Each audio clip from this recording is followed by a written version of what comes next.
acknowledges a simple truth. NATO enlargement to Ukraine means perpetual war and Ukraine's destruction. Ukraine's neutrality could have avoided the war and remains the key to peace. This is a quote from Jeffrey Sachs, the director of the Center for Sustainable Development at Columbia University. He is one of many prominent American geopolitical analysts speaking out against the perpetual war in Ukraine. Seymour Hersh, one of America's most respected journalists, recently wrote a report stating Zelensky's army no longer has any chance of victory. Even some of America's most prominent right-wing politicians appear to be completely confused with what's happening in Ukraine and starting to question America's long-term plan. How was the meeting with Zelensky, and did it change your mind at all? Well, no. I mean, what the meeting revealed to me is that in the words of President Zelensky, the conflict is a total stalemate. That's what he said. Totally frozen, I believe, was what his words were, which is also what the administration told us yesterday. The administration told us yesterday they want to spend $100 billion more, our money, more, over the next year in the hopes that it will remain a stalemate. Which leads me to ask, what is the goal here for the United States? I mean, what is it this administration wants to do? I have no earthly idea. They used to say victory, victory, victory. Now it's stalemate forever. In fact, yesterday Milley said there will be no military victory.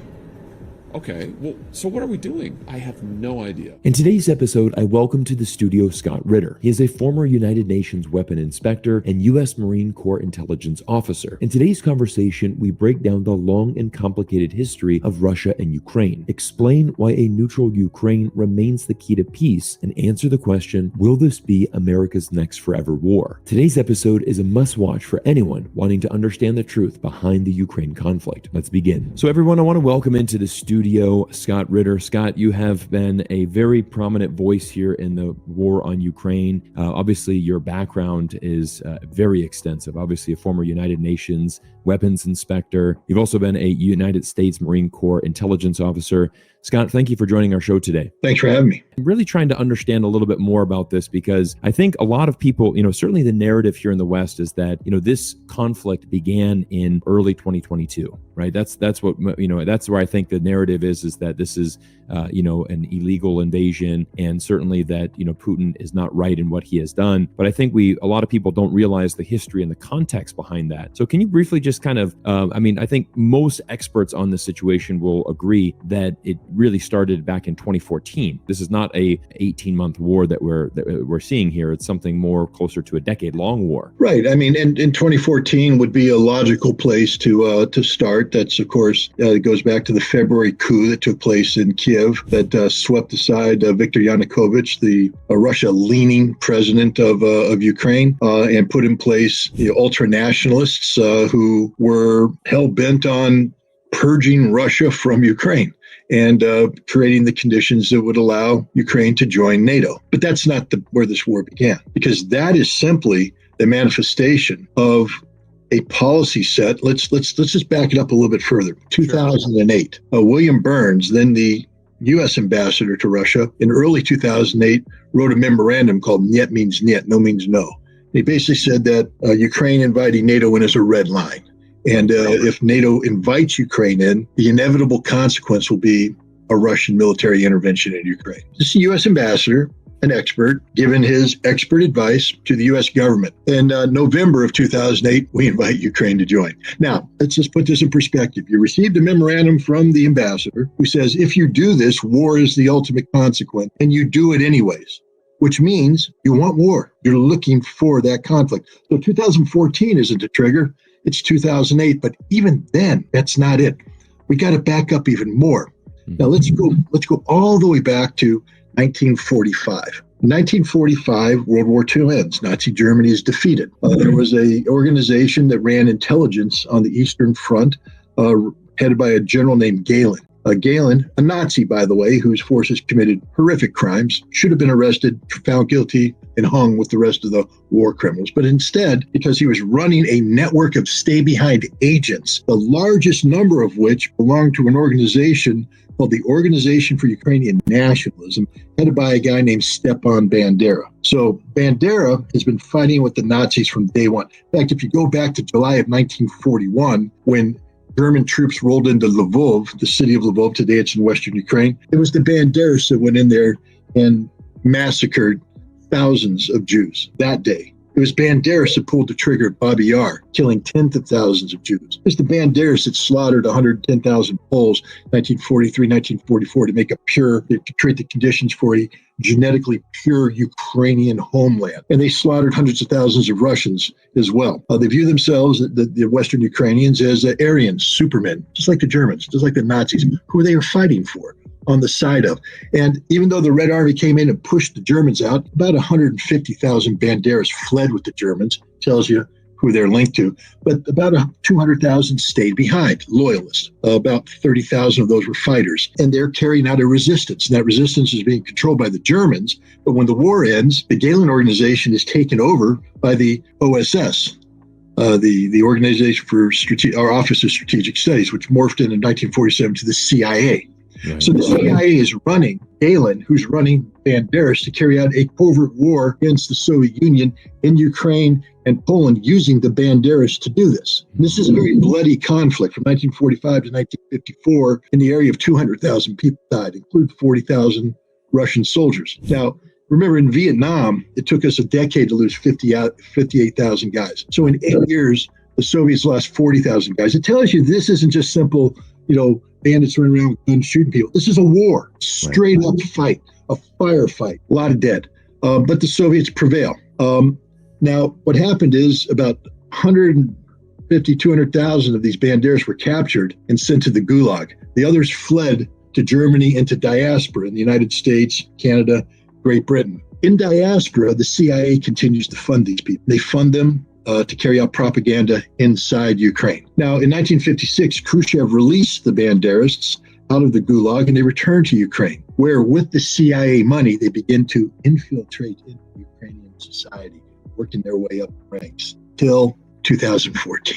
It's a continuum. The United States has been trying to dismantle the Soviet Union, now Russia, using Ukraine as a vector to achieve that since 1945. This current war began in 1945 because this current war is a war between the United States and Russia using Ukraine as a proxy. Right.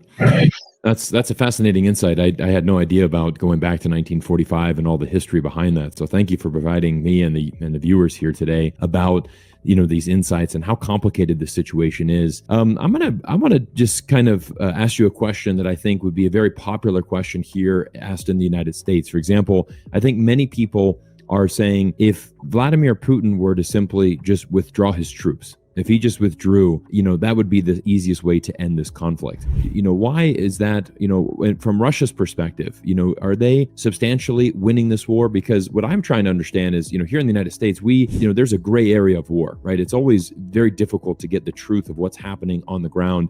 As far as we know, every day Russia's getting weaker. Every day Vladimir Putin is losing power. It certainly doesn't look like he's going to win. And the simplest solution would be for Vladimir Putin to withdraw his troops. What is your response to someone that would use that statement? Well, again, I'd say let's go back to the beginning of the active phase of this war. The war actually goes back to 1945.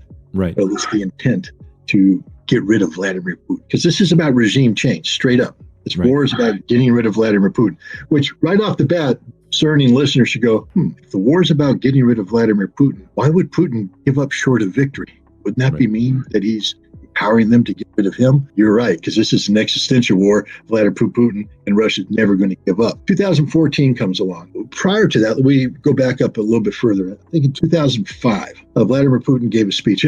The interesting thing about Putin, I've been studying him from day one. The moment he came in, and I listened to all of his speeches. I watch his videos as he meets with people. I read, his policies. I read, everything about him I can. And in 2005, he gave a fascinating presentation before the Federal Council. It's sort of their equivalent of a joint session for Congress. And in it, he gave a speech that's been widely quoted, or should I say misquoted, here in the West. The misquote was the greatest tragedy of the last century. He actually said it's one of the greatest tragedies of the last century. And then he went on. He said, because overnight, tens of millions of Russians became homeless. Tens of millions of Russians became homeless. And then you go on and he finishes the speech. And basically what he says in that speech is that he is the leader of the Russian nation. And the Russian nation isn't defined by the borders of the Russian Federation. The Russian nation is defined by the Russian people. Right. And the Russian people aren't defined by being Slavic. Russian people are defined by a common heritage, a common culture, a common religion, a common history. And so there's tens of millions of people who previously looked to Moscow for leadership who now are homeless. They've been disowned. If you're a Russian living in Latvia, you're disowned. Lithuania, you're disowned. Ukraine, you're disowned. He is the leader of the Russian nation. So his job is to look out for these Russians who, through no fault of their own, found themselves disenfranchised, homeless. It's his job as the Russian president, the president of the Russian nation, to look out for them. So now we come into 2014. The Maidan itself, not a trigger for war. I mean, Is Russia happy? Of course not. But are they going to invade? No. First of all, this coup empowered the Banderist element, that CIA-funded activity we were talking about. It wasn't just by accident. Remember Victoria Nuland, who is prominent today as the Deputy Secretary of State. At the time, she was an Assistant Secretary of State for managing that part of the world. And she had that infamous phone call where she said, F the EU, but she also said, my boy Yats. And she talks about Yats and his relationship with a certain organization, the right sector, Sloboda Party, Nazis. She was okay with it, meaning that we knew that these were Nazis, yet we're okay with them rising into power to become prime ministers, the head of the intelligence, the head of interior. So we knew what we were doing. So therefore, when these neo-Nazis now and if you listen to their own account, they talk about how they became violent. They admit that they're a minority politically, but they used violence to leverage themselves into being the dominant power. They threaten, they intimidate people to do the policies they want. These are guys who immediately turned down and went to Odessa, where Odessa is a primarily Russian city in Ukraine. Demonstrations in the street against these guys. They held a counter demonstration, ended up in a street fight, and they pushed about 150 of these pro-Russian or ethnic Russians into a trade union building, I believe it was, set the building on fire, and 48 of them were killed, burned to death. Some of them jumped out of the building, were shot as they tried to flee the building. A current member of the Ukrainian parliament, and I mentioned the parliament because here in America we like to call Ukraine a democratic country. A current member of the Ukrainian parliament was filmed while he was a junior member of that parliament walking outside that building, kicking the bodies of the Russian dead to make sure they were dead. This is the kind of people we're dealing with. Now, they went from there to Crimea. And remember, this is in May, and they head towards Crimea. Actually, in March, they head towards Crimea. The Russians say, no, we're not letting you do this. And the Russian people stood up. Now, Putin had his hands tied, couldn't send the military in because constitutionally, you're not allowed to send the military into non-Russian areas without the permission of the parliament. Right. So they brought in the little green men. Now you see the birth of Wagner. And they come in and they initiate actions that lead to declaration of independence, referendum, Crimea becomes part of Russia, etc. The Nazis, frustrated in Crimea, turned their attention to Mariupol, a city on the Sea of Azov, where Russians again have risen up and said, we don't want the Nazis here. They come in and brutally oppress these people, beginning the Civil War, where the ethnic Russians said, enough is enough, we're beginning to fight. This is in 2014. Putin, together with Wagner, together with the Russian army, crushed the Ukrainians. And by August, they had the Ukrainian army surrounded. And all he had to do is continue the fight. He would have killed about 14 to 20,000 Ukrainians, but it would have crushed Ukraine. It would have been over. All of it would have ended right there. All Putin had to do, he had them surrounded, could have killed them. Angela Merkel and Francois Hollande, the Chancellor of Germany, the President of France, receiving frantic phone calls from Petro Poroshenko, the president of Ukraine, intervene, say, Putin, don't do this. Please don't do this. He said, why not? These are bad people. They've been killing Russians. My job is to defend the Russian nation. They said, give peace a chance. Give peace a chance. Right. And you know what Putin did? He gave peace a chance. He ordered the Russians to stand down. He let the Ukrainians free, and thus started the Minsk Accords, which was basically to set the stage for a peaceful resolution of this problem. One nation and one nation alone was serious about the Minsk Accords. And that was Russia under Vladimir Putin. We now know today, to make a long story short, that Angela Merkel admits it was a sham. All the Minsk Accords was to buy time so NATO could train a Ukrainian army capable of standing up to the Russians. Francois Hollande says the same thing, but Poroshenko says the same thing. In 2015, the United States and NATO began their training mission in Ukraine, training every 55 days, 1 battalion of Ukrainian troops up to NATO standards. It lasted all the way up till the beginning of the conflict. Putin kept saying, we need to make Minsk happen. We need to make Minsk happen. This is how we solve this problem. Right. In June of 2021, he met with Joe Biden in Geneva. And there, all he said to Joe is, you're worried about me moving troops around inside Russia, but if you wanted to stop, just get the Ukrainians to sign Minsk. That's it. Get him to sign Minsk. But Biden knew that it was a sham, but he lied to Putin. He said, yes, I'll get Blinken right on the job. The meeting took place in June. July, Putin's waiting. August, he's waiting. September, he's waiting. In October, but Lavrov summons the French and the Germans in, together with the Ukrainians. He said, sign Minsk right now. They went, no, we're not going to sign it. So that was the end of Minsk. Russia should have invaded there if that's what they were about, war. But instead, Russia drafts 2 draft treaties. On December 17, 2021, they issue 1 draft treaty to NATO, 1 to the United States. They said, this is how do we resolve this problem? We talk about a new European security framework. We don't expect you to sign it right now, but you have to talk with us earnestly. You have to be serious about this, and we can peacefully resolve this thing. We don't want to go to war. The United States ignored it in January. In the final weeks of January, leading up to February, the Russians were desperately talking to the Ukrainians, saying, please, let's just solve this thing. We don't want to go to war. We don't want to go to war. Finally, they had no choice.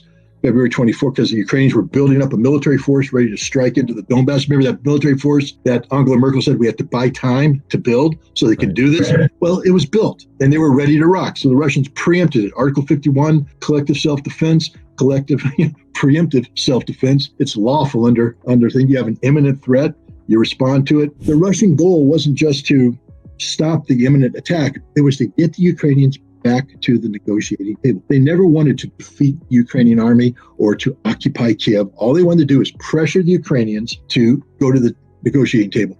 6 days after they crossed the border, the first negotiation began in Gomel. There were 3. In April, early April, they had a 4th negotiation in Turkey where they completed treaty. It was signed off on both sides, sent back. They were supposed to it was in March. They were supposed to get back on 1 April in Istanbul to finish this thing. The war would have been over. The war would have been over. And what were the Russians going to give them? All of the territory they occupied since February 24 was going back. They weren't there for territorial acquisition. They weren't there to steal Ukrainian territory. They made a good faith measure, by the way. In accordance to the agreement, they said, we're going to withdraw from Kiev and from Sumy. And when you sign it, we'll withdraw from Kharkov.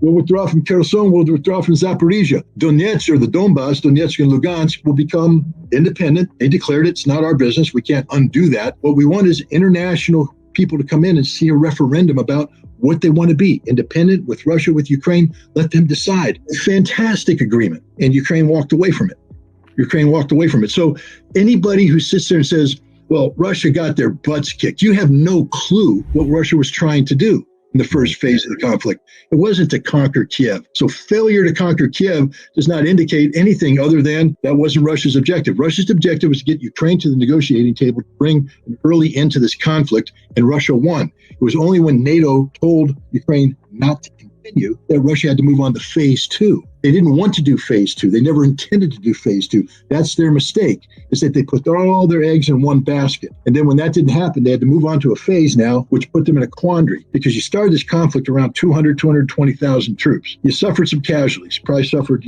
5,000, 6,000 dead, maybe another 15,000 wounded. So you suffered 10% of your force casualties. That's heavy casualties. It doesn't matter how many Ukrainians you killed. That's heavy casualties for you. But now what do? Now you have to move on to phase 2 of the operations, which you said is simply going to be liberation of Donbass. But you don't have enough troops.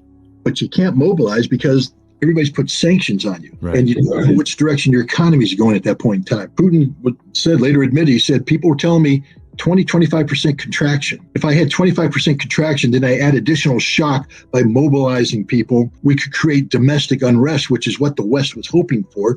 Because remember, the game is regime change. They want the Russian people to rise up, have a Moscow Maidan moment, similar to the one that took place in Kiev, overthrow Putin. So Putin's going, well, we didn't give them this stuff, so he doesn't mobilize. Meanwhile, Ukraine's getting $45 billion of lend-lease aid from the United States. They rebuild the military that Russia destroyed, and they launch a counterattack in September, where, again, up in Kharkov, where the Russians don't have sufficient forces. The Russians have to withdraw.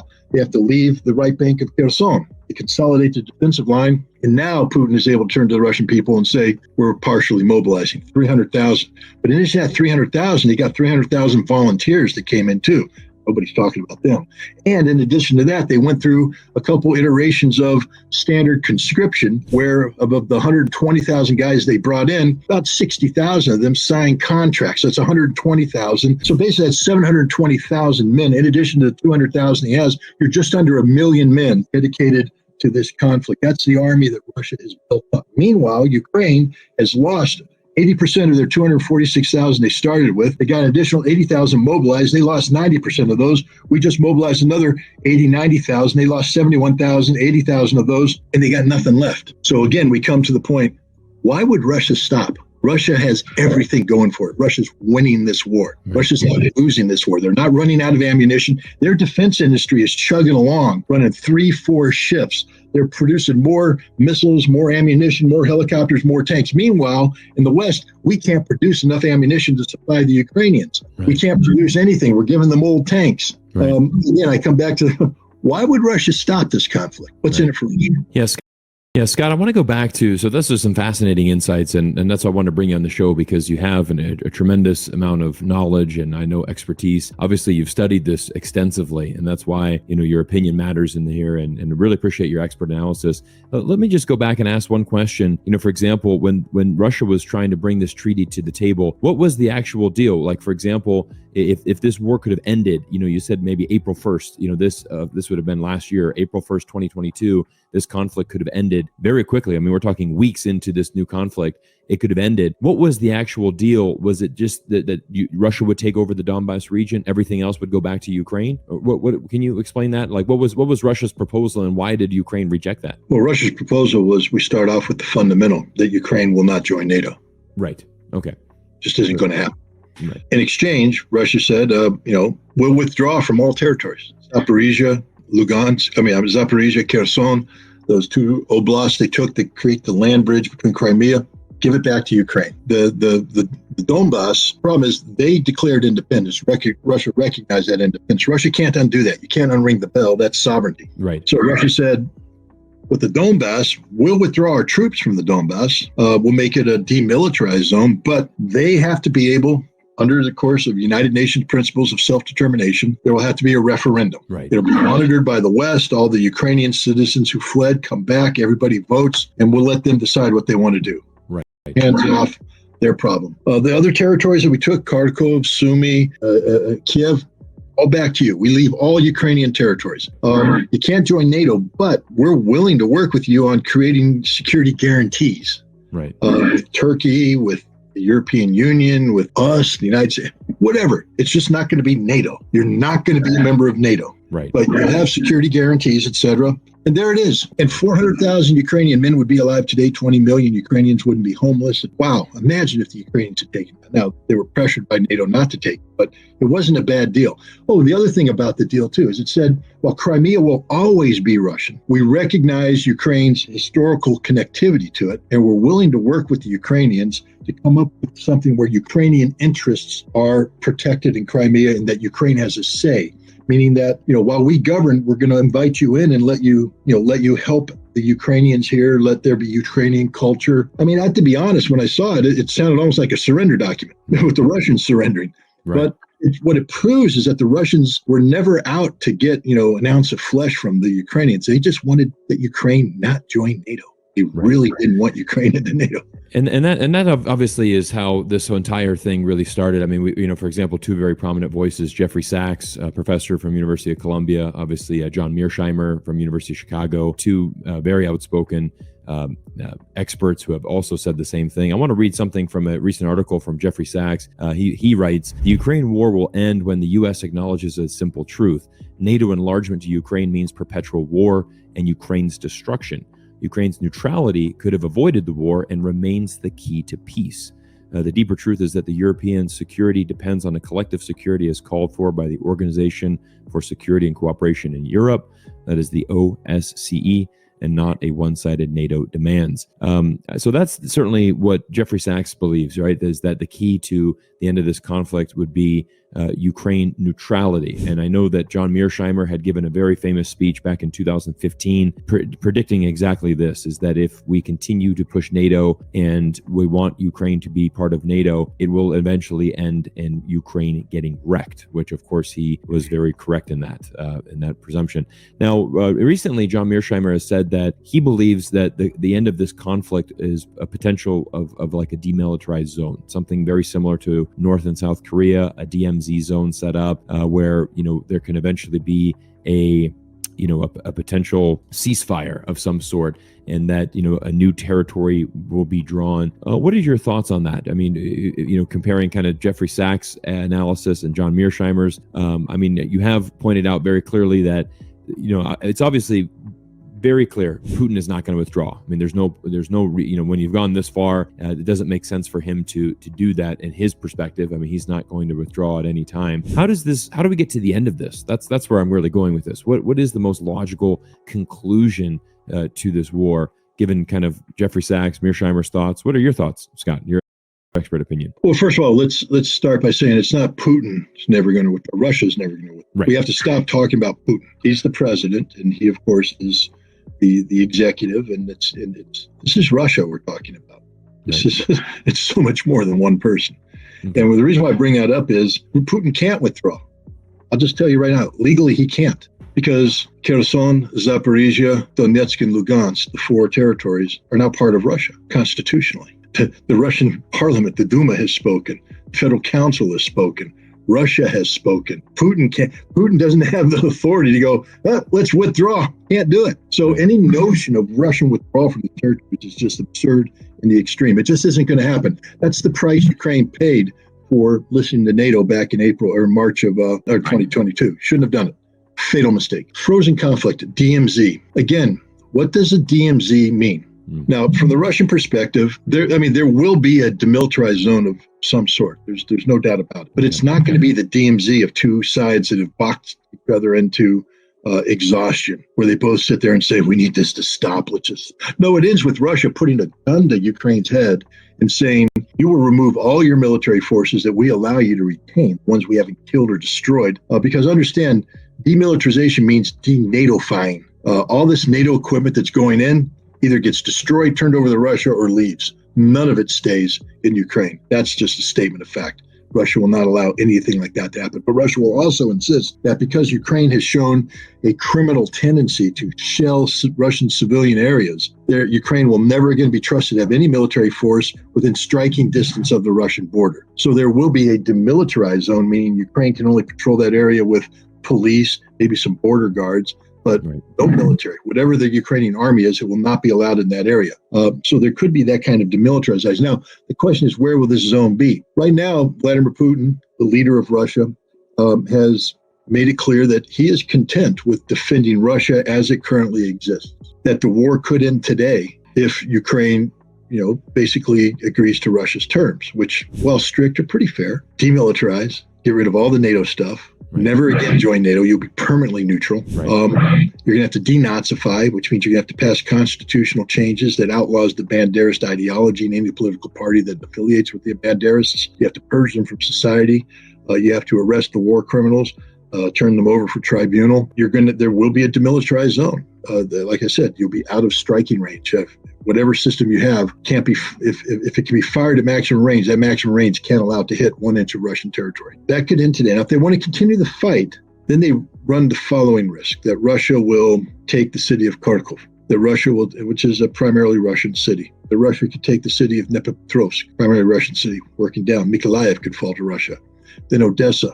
And once these cities fall to Russia, Ukraine will never get them back.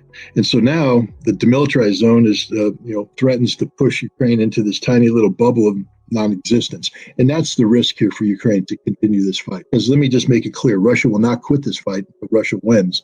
In the terms, while Russia hasn't formally articulated it, what I'm telling you right now is what I can discern from the various speeches of Russian officials and people I've talked to. If Russia takes Odessa, Ukraine will never get Odessa back, which means Ukraine has lost the Black Sea coast. This is the reality of it. So for all those people who promote the continuation of this conflict, a forever war, all you're doing is guaranteeing that Ukraine will cease to exist as a nation state. The best chance Ukraine has of surviving as a nation state right now is to terminate the conflict today on Russia's terms. You'll save a lot of lives, you'll retain a lot of territory, and there will be hope for an economically viable future for the people of Ukraine. If you continue this fight, all bets are off. Thank you for sharing that insight, Scott. That's I want to kind of shift our focus now on specifically the United States and what I'm seeing here, because what's interesting is we're seeing a lot of Republicans that are certainly, they're now starting a new campaign, really advocating that we need to continue to supporting Ukraine. For example, Michael Pompeo, who is a very prominent right-wing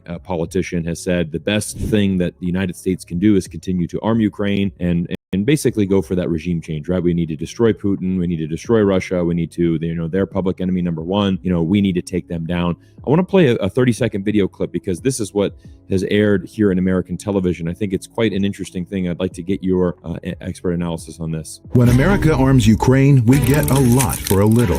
Putin is an enemy of America. We've used 5% of our defense budget to arm Ukraine, and with it, they've destroyed 50% of Putin's army. We've done all this by sending weapons from storage, not our troops. The more Ukraine weakens Russia, the more it also weakens Russia's closest ally, China. America needs to stand strong against our enemies. That's why Republicans in Congress must continue to support Ukraine. So interesting 30-second infomercial there, and it is paid for by the Defending Our Democracy. Obviously, we've got the website now, gopforukraine.org. It's an interesting one because what I'm starting to see here in the United States is I think public opinion is starting to shift a bit, and even Michael Pompeo, for example, when he said we need to defend Ukraine, we need to keep supplying weapons, we need to take down Putin. Most of his followers, when he sent that tweet out, there was thousands of comments, and everyone no, get out, no. And I think you're starting to see a big shift from the American citizens who obviously, there's a similar thing. I lived in Canada for 5 years.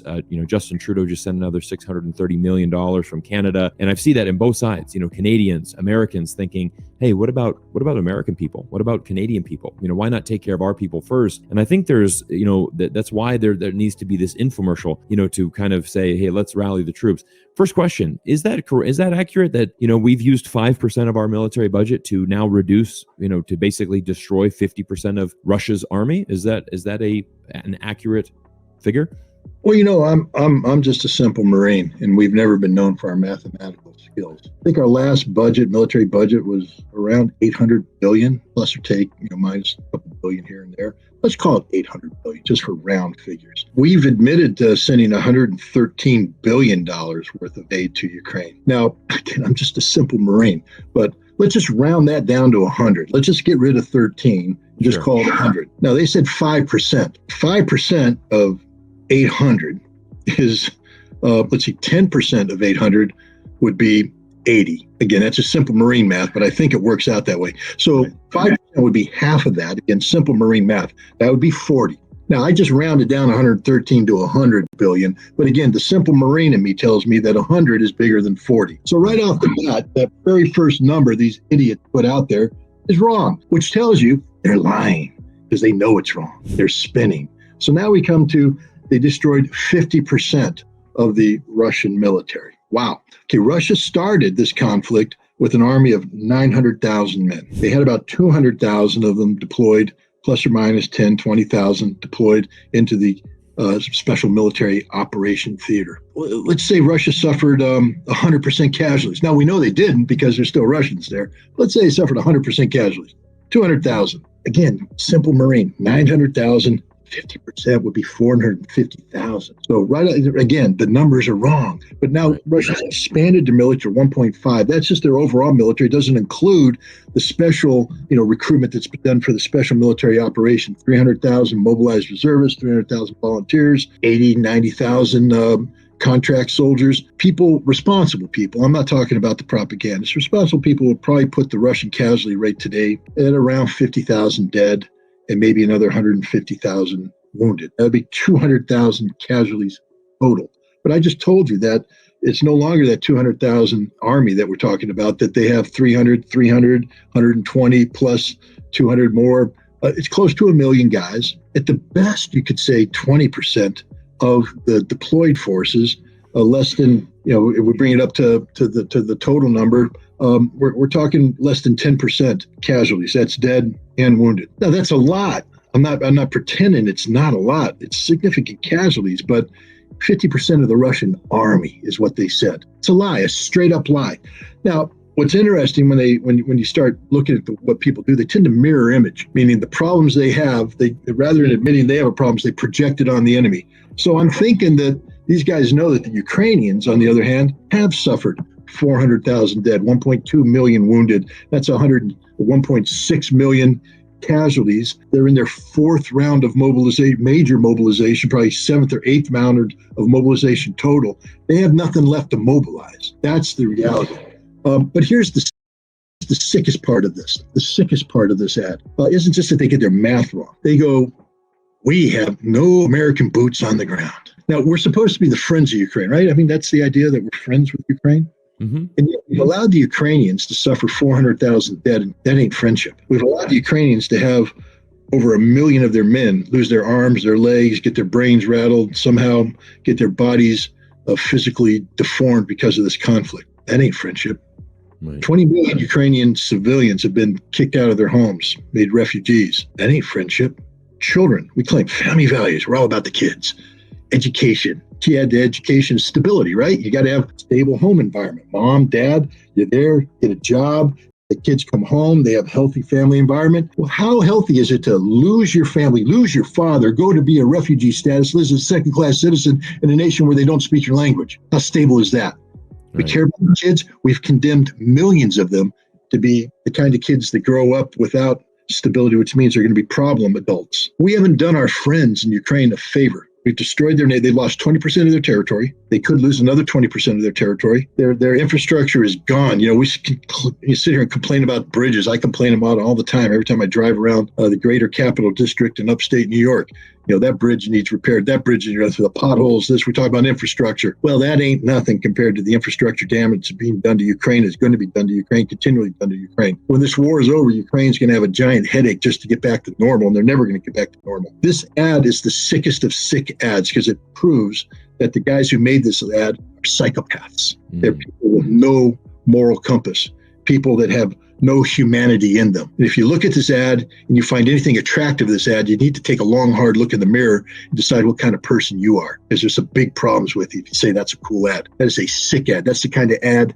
that, psychopathic, antisocial, warmongers make. Well, wait a minute. I just described members of the GOP party that made that film, Mike Pompeo, Bill Kristol and company. These aren't good people. These are the people that gave you Iraq. Just remember that. A war built on the premise of a lie. They're lying on everything they do. Their numbers aren't right. Nothing's right about that ad.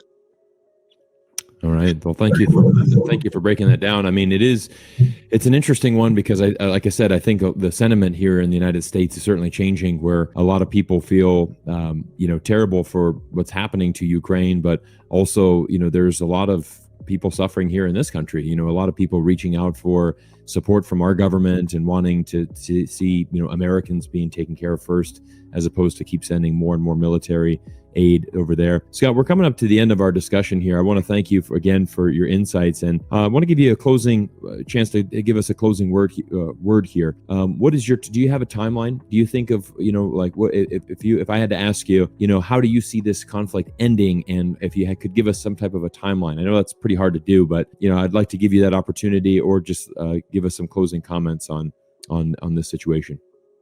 Well, I just ask everybody to remember the war is an extension of politics by other means. So this isn't going to end until there's a political solution. I've always, for the last several months, have been saying that I thought the first thing would happen would be the military defeat of Ukraine, followed by the political collapse of Ukraine, and that Russia would govern itself accordingly. Therefore, I believe that Russia would achieve the political defeat of the Ukrainian military sometime at the end of the summer or early fall. So we have up until the end of October.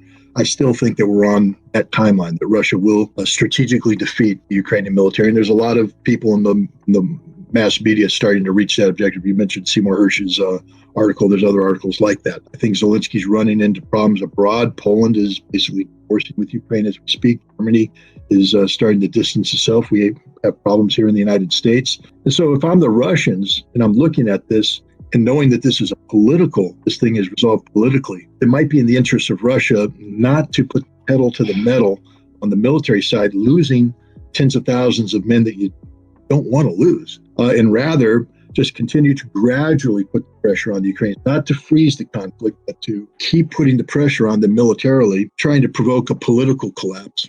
And you achieve the same result with that. So that could extend the timeline militarily, but this war isn't going to drag on forever. Again, when you get into politics, it's very hard to do predictions, but I don't think the Russians want to extend this thing longer than necessary. Zelensky's supposed to have an election next year. I think it's around election time that you're going to see a political crisis that could lead to the demise of Zelensky. And then the question is who replaces Zelensky and where they stand vis-a-vis terminating this conflict. So militarily, I think the Ukrainian army's already been destroyed. The question is, do the Russians seek to put the bayonet through the neck, but in the process losing thousands of Russians, or just keeping the gradual pressure, waiting for the political collapse? Because at the end of the day, this doesn't end until there is political collapse in Ukraine. I predict that will happen by the end of this year, sometime in the spring of next year, the political collapse. All right.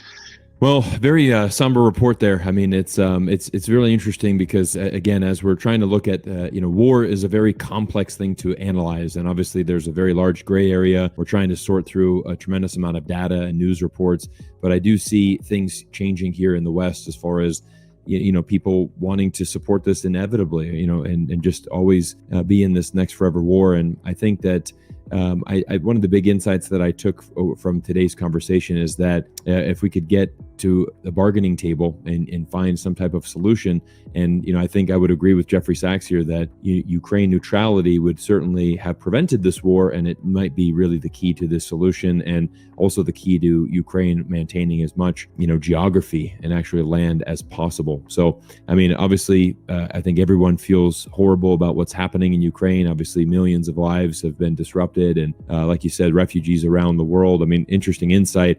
I have a close friend of mine who's from Norway, and he had said that every week, thousands of Ukrainians are coming in, but it's very difficult because of that, like you said, that difference in culture, but also, even from the Norwegians, many of these Ukrainians have come in and they have said, we basically, you need to take care of us. We don't want to work. We want to, give us the handouts, put us in the right places. And so it's, there's causing a lot of tension there in Oslo, for example, where a lot of these Ukrainian refugees are coming in, and there's starting to be some pushback against, from the Norwegians saying, hey, how many more people can we take in? And, are they going to be able to really adapt to our society? And, quite frankly, from what we're seeing so far, we're not happy with the way that this is going. So again, it's a tough situation when we look at it from all angles. Scott, I want to thank you for your time. Thank you so much for joining here.